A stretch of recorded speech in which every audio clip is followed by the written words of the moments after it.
Hello guys, আসসালামু আলাইকুম। এই দেখতে পাচ্ছেন পানির বোতল। এই পানির বোতলগুলো আসলে এখানকার মসজিদ থেকে দেওয়া হয়। আপনি 5 ওয়াক্ত নামাজ পড়তে গেলে অথবা যখনই নামাজ পড়তে যান, মসজিদে ফ্রিজ আছে, ফ্রিজ এরকম পানিগুলো থাকে। আপনি গিয়ে এখান থেকে একটা দুইটা, কেউ একটা নেয়, কেউ দুইটা নেয়, আপনি নিয়ে ওখানে পান করতে পারবেন। অথবা নামাজ পড়ে আসার সময় একটা হাতে করে নিয়ে আসলেন, আস্তে আস্তে পান করলেন পানি। সিস্টেমটা খুবই সুন্দর। অনেক দূর দূরান্ত থেকে আসে, দেখা যায় অনেক পানি তৃষ্ণা পায়, তখন পানি পায় না। তো মসজিদের সিস্টেমটা খুবই ভালো। এখানকার প্রত্যেকটা মসজিদের সিস্টেম ফ্রিজ থাকে 2টা 3টা, এবং ফ্রিজে সবসময় পানি থাকে।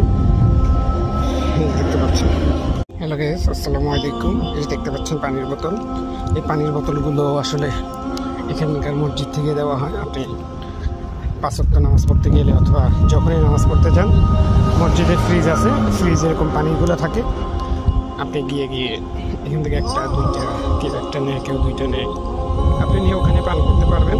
অথবা নামাজ পড়ে আসার সময় একটা হাতে করে নিয়ে আসলেন, আস্তে আস্তে পান করলেন পানি। সিস্টেমটা খুবই সুন্দর।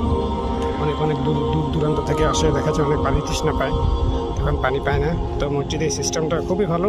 এখানকার প্রত্যেকটা মসজিদের সিস্টেম ফ্রিজ থাকে 2টা 3টা, এবং ফ্রিজে সবসময় পানি থাকে। দেখতে পাচ্ছেন।